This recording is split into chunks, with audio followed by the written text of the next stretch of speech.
This episode of PediaCast CME is brought to you by Nationwide Children's Hospital.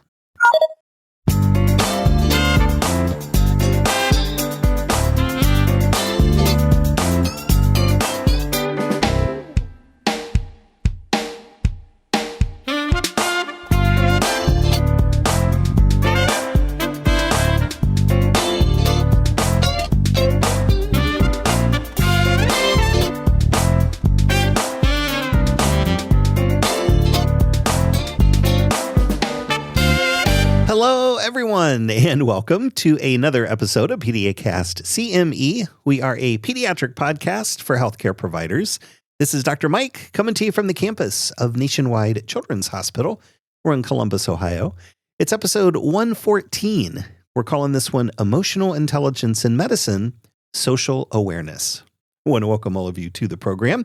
We are so happy to have you with us as we continue our series on emotional intelligence. Now, you'll recall that we introduced you to emotional intelligence in medicine back in episode 74, and then we took deeper dives into the components of EQ. We discussed self-awareness in episode 91 and self-management in episode 108. And we'll have links to all of those episodes in the show notes over at PediaCastCME.org for this episode 114. Today, we are placing the third pillar of EQ under the spotlight as we consider social awareness. Social awareness is our ability to recognize and understand the emotions, needs, and concerns of other people. And we're going to explore how social awareness supports compassionate clinical care. It strengthens teamwork and enhances leadership within healthcare organizations. Of course, in our usual PediaCast CME fashion, we have a terrific guest joining us in the studio to discuss the topic. Erica Banta returns. She was with us during our previous discussions on all things EQ. She is the Director of Strategic Talent Management for University Advancement at Michigan State University. Don't forget, after listening to this episode, be sure to claim your free Category 1 credit. Really easy to do. Just head over to the show notes for this episode at PediaCastCME.org. You'll find a link to the post-test in the show notes. Follow that link to Cloud CME. Click on the Materials tab. There you'll find a post-test, so take and pass the post-test, and the Category 1 credit is yours. And we do offer credit to many pediatric professionals, including doctors, of course, but also nurse practitioners, physician assistants, nurses, pharmacists, psychologists, social workers, and dentists. And it's because Nationwide Children's is jointly accredited by all of those professional organizations that we can offer the credits you need to fulfill your state's continuing medical education requirements. Of course, you want to be sure the content of this episode matches your scope of practice. Complete details are available at PediaCastCME.org. Also, I want to remind you the information presented in every episode of our podcast is for general educational purposes only. Also, your use of this audio program is subject to the PediaCast CME Terms of Use Agreement, which you can find at PediaCastCME.org. So let's take a quick break. We'll get Erica Banta settled into the studio, and then we will be back to talk about social awareness in medicine. It's coming up right after this.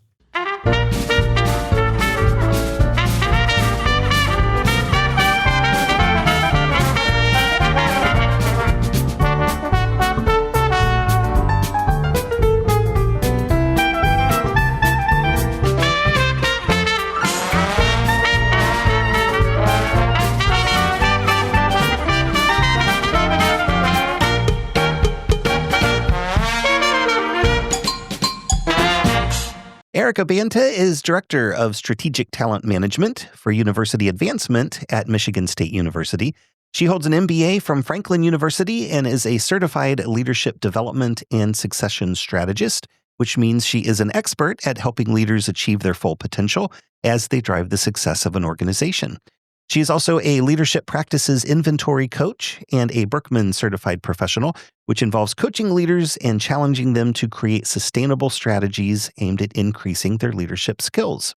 One of those skills, in fact, one that often leads to success, is emotional intelligence, also known as EQ.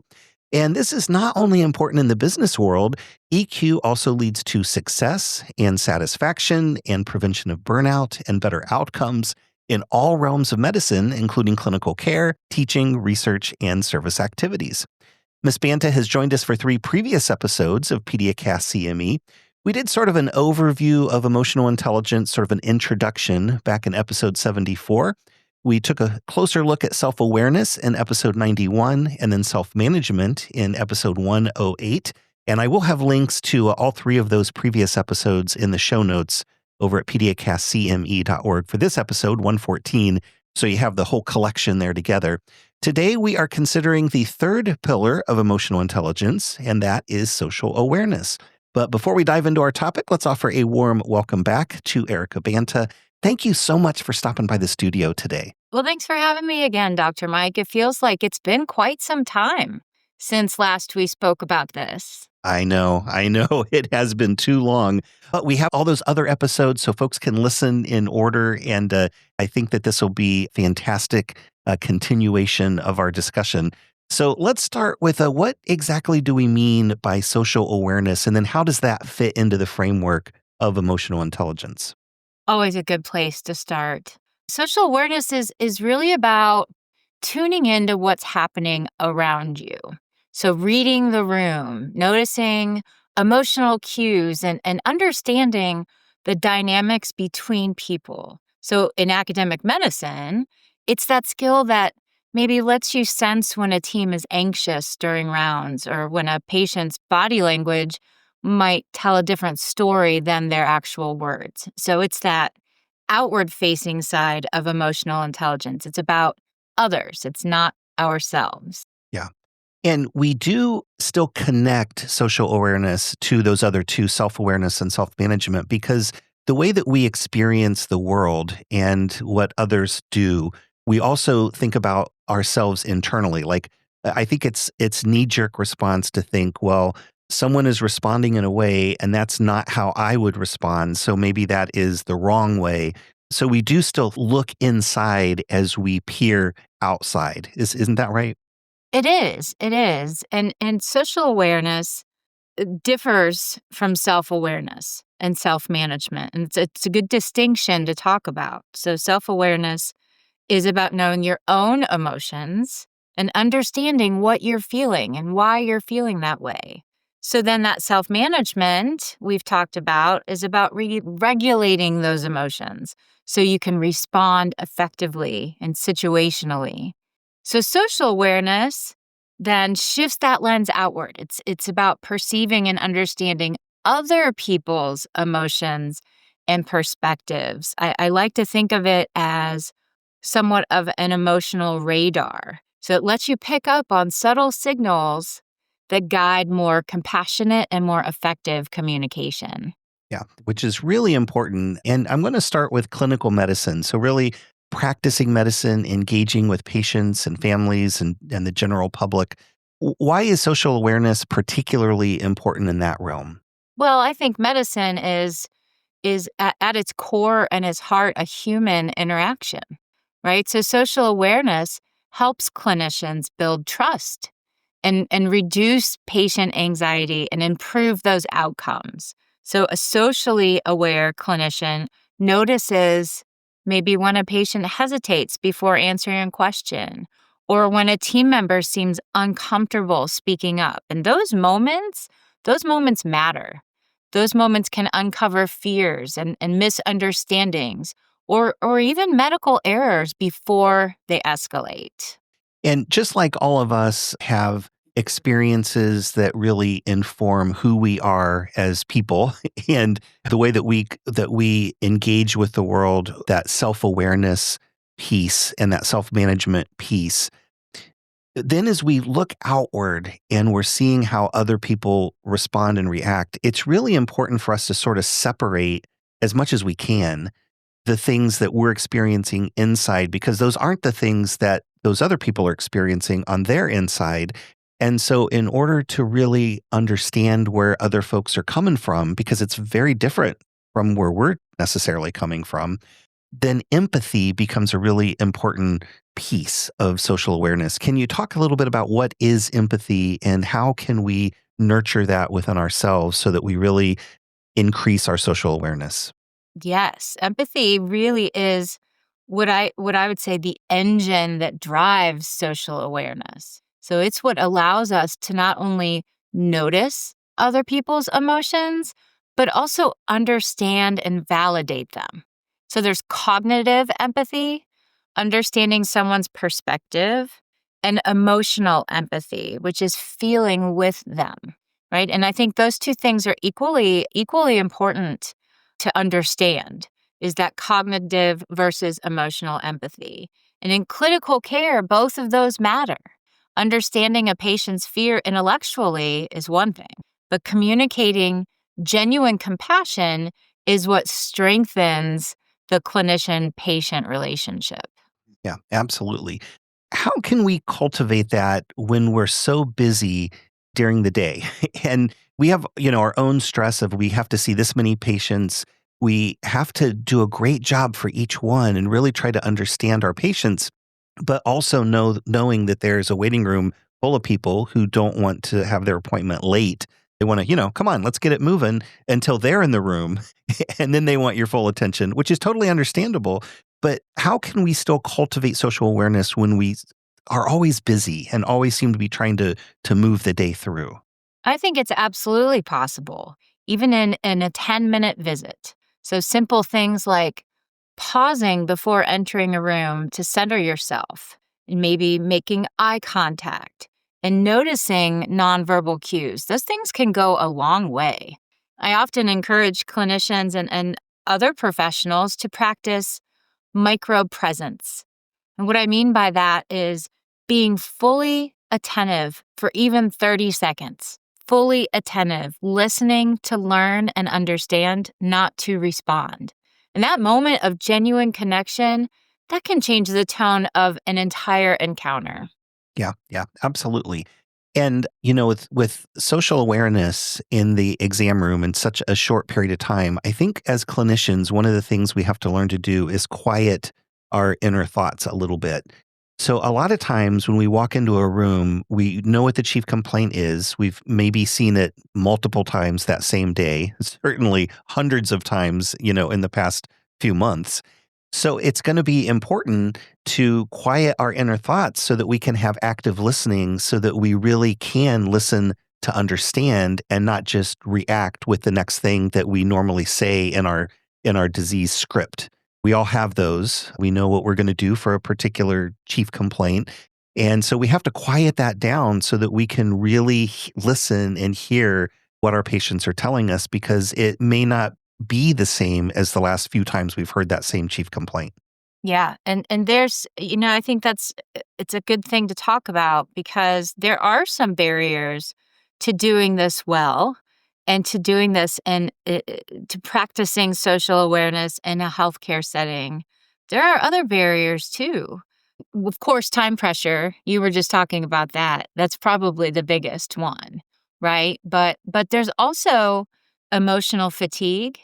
There's hierarchical culture in many places of medical practice.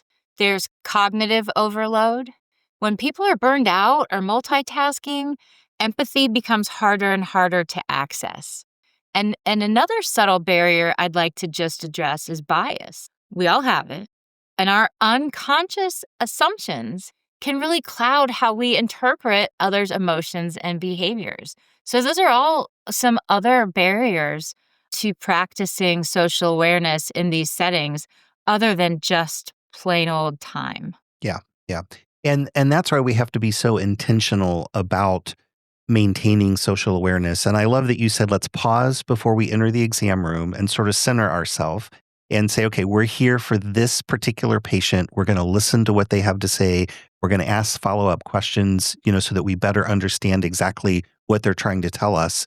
And there are barriers to that. And so we do have to be very intentional. Now, social awareness is not only important in the exam room, it's also important as we work within teams in academic medicine, as we collaborate with one another. We also have to be socially aware of our colleagues and the folks that we are working with, correct?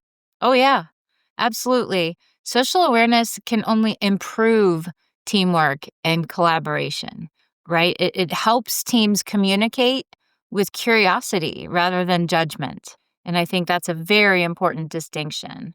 When leaders and colleagues notice each other's stress levels, when you notice a change in communication style or unspoken needs, collaboration becomes smoother.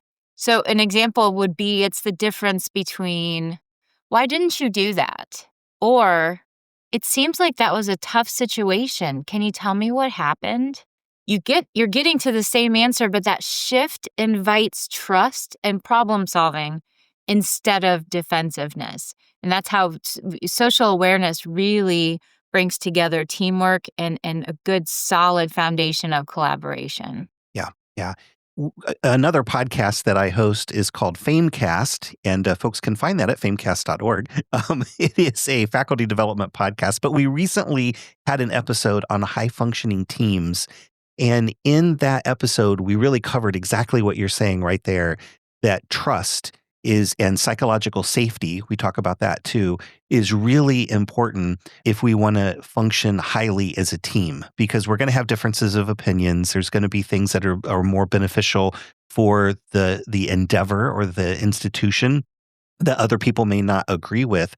And we have to give people the space to say, hey, I disagree with that, and explain why you disagree with it. And you may learn something from your other team members that if you just said, no, it's my way or the highway, you'd never find out about those other options. And so, the social awareness thing really is important for high functioning teams. And so, folks, if you want to learn more about that, head over to famecast.org and take a listen to that podcast. Well, and I would also add to that there's a layer that we aren't really touching on, that's sort of outside of the scope of our topic today, but it's important to keep it in our intellectual pockets when we're thinking about social awareness with our teammates, is that, there was Tuckman's model of team dynamics, and most people remember it from storming, norming, forming, and how new teams come together and the stages of teamwork and collaboration. Turnover is so high right now that you're constantly starting over with that cycle. And having those connections and having a foundation with people and getting to know them in the workplace and maybe even beyond becomes harder and harder because we're not working with them as long anymore. And so there's sort of the layer of retention and employee engagement and the life cycle of practicing clinician, and think about some of those other roles in the workplace, right? Our triage nurses and our techs and people aren't staying at jobs as long anymore. So this social awareness piece is much harder to do with somebody you just met than somebody you already know. Yeah. So I challenge folks to keep that in the back of your mind. If you really want to start practicing more social awareness, it does feel more challenging and difficult when you don't know the other people involved. Yeah. And that's kind of a vicious cycle, isn't it? Because if you don't have great social awareness amongst a team, folks aren't going to feel safe and they're not going to trust. And as humans, we want to feel safe. We want to feel like, there's trust involved in our relationships. And so that may then drive folks to find other jobs because they're not happy where they are. But if we can have social awareness, and we'll get in our next episode to relationship management, which is the pinnacle of all of this, in order to retain great employees, we don't want them looking elsewhere because it's expensive and it takes time to get someone onboarded. And so we really want high functioning teams right out of the gate. And that does take some time being together and folks not leaving jobs right and left, correct? Absolutely. Again, reasons that social awareness are so important. And I know in the business world, which is largely where you live, leadership and leadership effectiveness is going to really require lots of social awareness. Can you talk about that for even in medicine, folks who are in leadership positions? Why is social awareness particularly important for them? Yeah, so leadership effectiveness is sort of the intersect of all of the tenets of EQ that we've talked about thus far, and certainly, of course, relationship management as well. So leaders who demonstrate social awareness, they're reading their teams like seasoned clinicians might read patients. They pick up subtle cues about morale, about motivation, about engagement. Leaders can tell when they have folks who are just kind of checking in to check boxes off the list and then they're gone. It's levels of engagement. A good leader can tell and use that social awareness cue to do so. Socially aware leaders adapt their communications to fit the audience. They celebrate small wins and it's very authentic, right? And they sense when someone needs support. So those are the cornerstone of psychologically safe, emotionally intelligent leadership. And that is absolutely industry agnostic. That doesn't apply to just clinical practitioners. It applies to business. It applies to government. It applies to higher education. It applies to retail and supply chain. All of these industries, this is a basic human function and it spans any industry. It's all about effective leadership. Yeah, for sure. What strategies then can leaders of teams use to increase social awareness within their team? How can they model and teach social awareness without coming right out and saying, we need to be more socially aware? Right. Well, I would say first, modeling curiosity, right? Be the leader that you want and model curiosity. Ask open-ended questions and really listen to the answers. I would say second would be to normalize talking about emotions at work. We don't give ourselves that option very often, and especially around stress and burnout. Make it a safe place for people to say, I'm really feeling burnout. Can we talk about it?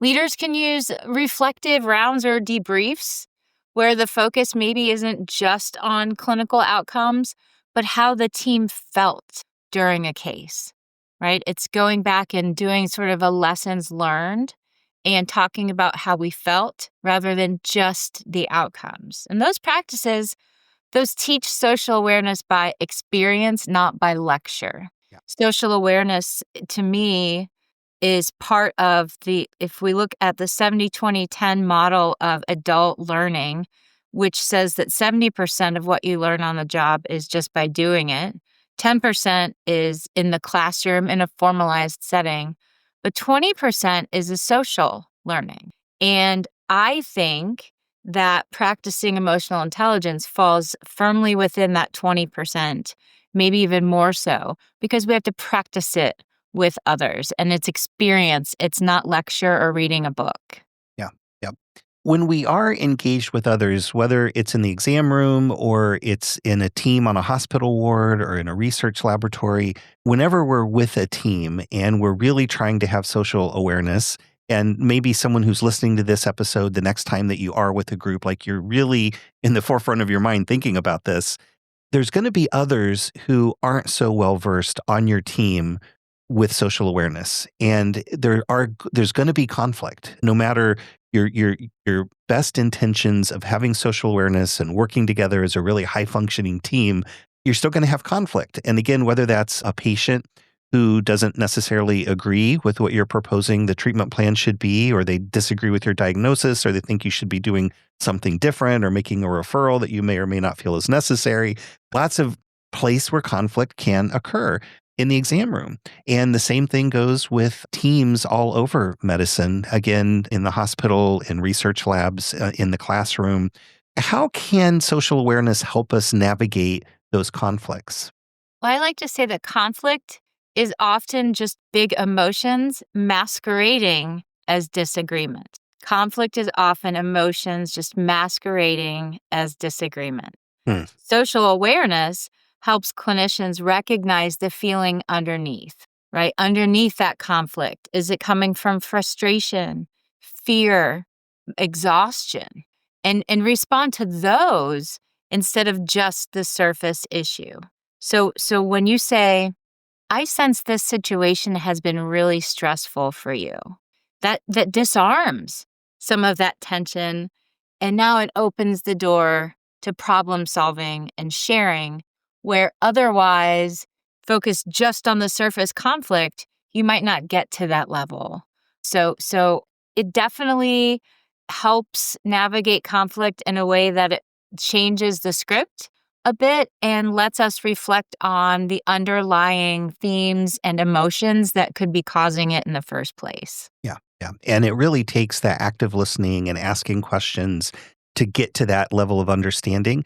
So if we go back to my example of perhaps conflict in the exam room, once we start to ask questions about why a patient is frustrated with what we are doing, it would be nice to understand what they've been through before. Maybe they have had providers in the past who they felt weren't listening to them, or maybe one of the disease options for their symptoms is that, something that you're discounting and they want you to look at deeper. Maybe they had an aunt who died with that particular disease. I mean, there may be underlying reasons for what you're seeing on the outside, as you had said. And so really listening and asking those questions and getting at that a deeper level with social awareness can really help us to be the best in all the teams that we work with, whether it's patient facing or not. Yes. Now, one of the other things that, and I think this has become something that's unfortunately more difficult to talk about these days, given certain climates, and that is that each of us have, different experiences that we come from, and that includes different cultures, backgrounds. There may be things that are related to family and traditions that are different from one person to another, and then that can actually cause conflicts when we don't understand. And I think it's a little unfortunate that we can't say certain words anymore, like diversity, equity, inclusion, those kind of things. But they are important because we have a lot of different folks that make up teams that have different backgrounds, different priorities. So how can we use social awareness to really help us understand those with different backgrounds from our own? It's such an important question and so many good points you made just now. Social awareness invites us to approach others with a sort of cultural humility, right? Meaning we recognize that our own perspective isn't universal. When we slow down enough to really, really listen and observe and ask rather than assume, we're opening the door to understanding experiences very different from our own. And so in clinical care, that might mean being attentive to how a patient's cultural background influences their expression of pain or their comfort with authority, right? It could also mean that recognizing how power dynamics or even past healthcare experiences, like you said, would shape trust. Social awareness, it helps us suspend our judgment and get curious. And I think one of the most humanizing questions that a clinician could ever ask is, tell me more about what this means for you. Mm. And that question comes from a place of social awareness and curiosity. And I think a lot of patients would be surprised if we asked that question. And as they reflected, they would probably be very happy that we did because it shows that we care. But again, a lot of us are there's so much pressure to see more patients faster, get them through. And there's lots of reasons for that. And there's some good reasons for that. But it oftentimes comes at the expense of patients feeling like you didn't spend enough time with them and you didn't care. And so I think, by practicing social awareness and asking those questions and really trying to get to the bottom of motivations for our patients' behaviors, it's critical that we have social awareness. What are some practical ways that we can strengthen our social awareness in our daily lives, whether it's at work or at home? I think just practicing being present, that's number one. We can't notice others if we're mentally somewhere else. So trying little exercises like observing the mood of a room before speaking or summarizing what someone just said to show that you truly heard them. Those are great ways to strengthen social awareness that are very quick, very easy to do. Another is perspective taking. So intentionally trying to see a situation through another person's eyes, especially when you disagree. So at home, that might mean pausing before reacting when your teenager rolls their eyes, like that would ever happen. Uh, at work, it might mean asking a colleague, help me understand how you're seeing this. And over time, those small acts, those small questions, those small purposeful pauses strengthen that muscle of empathy, and it strengthens that muscle of understanding, and your social awareness starts growing the Yeah. more Yeah. with us practice. Yeah. So home is training ground for having social awareness in the medical workplace, right? Yes. Now, in addition to just, helping our teams function better, having better patient satisfaction, safety and quality of care are also really important things to consider. And social awareness can help us in those realms as well, correct? It absolutely can, and in probably more ways than people realize. So many adverse events in healthcare don't happen because of a lack of clinical skill. They happen because of communication breakdowns. And social awareness helps clinicians notice when a nurse hesitates to speak up, or when a patient looks confused about discharge instructions but just nods politely because they just don't want to say anything. By tuning in to those subtle cues, clinicians can catch misunderstandings before they lead to errors.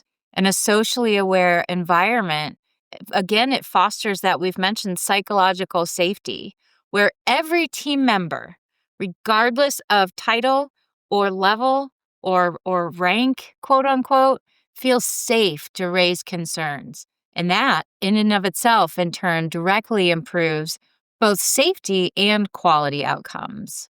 Yeah, absolutely. And the important thing there again is that trust and psychological safety, that we're all working together to have great outcomes, to have patient safety, to provide quality care, to have quality in the research that we do. We really want best outcomes across the board. And to do that, we have to really establish trust and safety within our team so people can speak up without it necessarily turning personal, and explaining, why we feel the way that we do, but then also trying to understand why some other team member may have a different opinion. And at the end of the day, the point really is to come out with the best practice. And that may take meeting in the middle. There one person may have very good points, and someone who wants to do it a different way may have very good points. Is there a way that we can incorporate all of those things and really have a quality product with, that's coming out of our team? Now, one more question I wanted to ask that I think is probably a little bit more difficult, and that is, we want to have empathy. We want to get to the root of behaviors and ideas and things, but we also want to respect emotional boundaries. So, like, we don't want to dig too much. Like, it can become like, "Hey, this doctor's being creepy. They're asking me, too many questions about this particular thing." How can we balance, social awareness and having empathy with also maintaining boundaries? The $1,000,000 question, right? Yes. So empathy without boundaries leads to compassion fatigue. Boundaries without empathy could lead to being detached and coming across as cold. So the balance comes from empathic concern. So caring deeply with patients, but not for them in a way that consumes you. So clinicians can practice what I call professional empathy.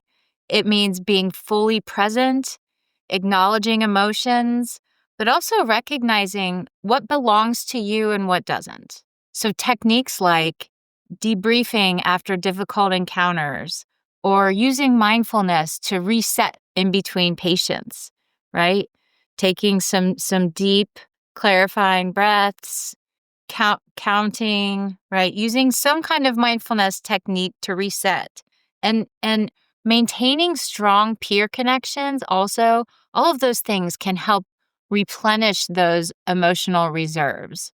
So I think to wrap all of that up, it's not about caring less, but it's about caring sustainably. Yeah. Yeah. Very, very important. Well, this has been a wonderful conversation, and we are going to have lots of resources for folks in the show notes over at PediaCastCME.org, episode 114.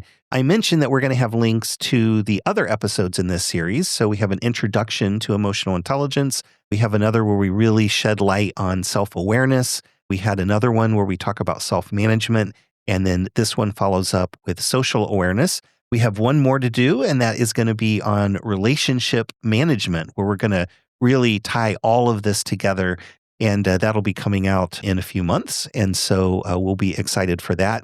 I also wanted to mention emotional intelligence, why it can matter more than IQ. That's kind of the original book on emotional intelligence by Daniel Goleman. That was the first one, correct? I believe you're right. Yeah. Daniel Goleman was certainly the EQ as we talk about it today. He started that movement, sort of. He's the grandfather. And Yeah. then Gene Greaves and Travis Bradbury kind of put emotional intelligence into practical terms, especially within the business world. But again, that model can really be used in any realm, including academic medicine, as we're talking about it today. But that book was Emotional Intelligence 2.0. And that's a fantastic book. And then they also did one on Leadership 2.0, which I have not read, but looks like an interesting read.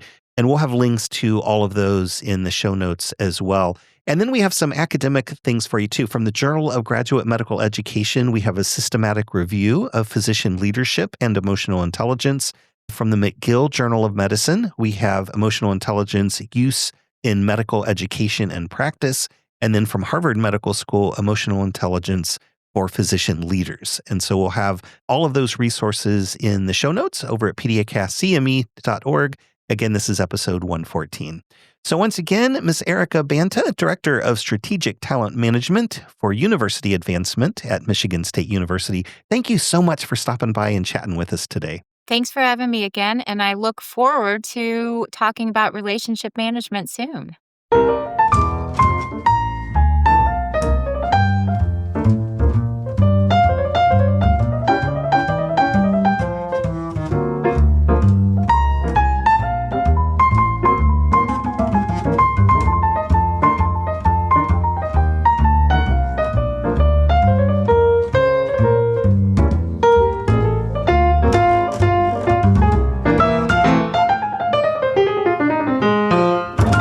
We are back with just enough time to say thanks once again to all of you for taking time out of your day and making PediaCast CME a part of it. We really do appreciate your support. And thanks again to our guest this week, Erica Banta, Director of Strategic Talent Management for University Advancement at Michigan State University. Don't forget to check out the rest of the series. We began with an introduction to emotional intelligence in medicine back in episode 74, and then we looked into self-awareness in episode 91 and self-management in episode 108. So be sure to check out those episodes as well, and we will have links to them in the show notes. Also, you can find PediaCast CME wherever podcasts are found. We're in the Apple Podcast app, Spotify, iHeartRadio, Amazon Music, Audible, YouTube, and most other podcast apps for iOS and Android. Our landing site is PediaCastCME.org. You'll find our entire archive of past programs there, all 114 of them. We do have show notes for each of the episodes, our continuing medical education information. Again, Category 1 credit is free. We also have our terms of use agreement and a handy contact page if you would like to suggest a future topic for the program. Reviews are helpful wherever you get your podcasts. We always appreciate when you share your thoughts about the show. And we love connecting with you on social media. You'll find us on Facebook, Instagram, Threads, LinkedIn, X, and Blue Sky. Simply search for PediaCast. So you've listened to the podcast. Now again, be sure to claim your free Category 1 continuing medical education credit. Really easy to do. Just head over to the show notes for this episode, again at PediaCastCME.org. You'll find a link to the post-test in the show notes. Follow that link to Cloud CME. Click on the Materials tab and then take and pass the post-test. That's all you got to do. Then the Category 1 credit is yours. Super easy, right? And again, we do offer credit to many pediatric professionals, including physicians, nurse practitioners, physician assistants, nurses, pharmacists, psychologists, social workers, and dentists. Of course, you'll want to make sure the episode matches your scope of practice, which in this case, emotional intelligence is for everyone. complete details are available again at PediaCastCME.org. A couple of other podcasts to tell you about. We do have PediaCast without the CME. That's our evidence-based podcast for moms and dads. Lots of pediatricians and other medical providers also tune in as we cover pediatric news, answer listener questions, and interview pediatric and parenting experts. Shows are available on the landing site for that program, PediaCast.org. Also, wherever podcasts are found, simply search for PediaCast without the CME. And then finally, I also host FameCast. This is a faculty development podcast from the Center for Faculty Advancement, Mentoring, and Engagement at The Ohio State University College of Medicine. So if you are a teacher in academic medicine or a faculty member in any of the health sciences, then this is a podcast for you. And you can find FameCast at famecast.org and wherever podcasts are found by simply searching for FameCast. Thanks again for stopping by, and until next time, this is Dr. Mike saying stay informed, keep it evidence-based, and take care of those kids. So long, everybody.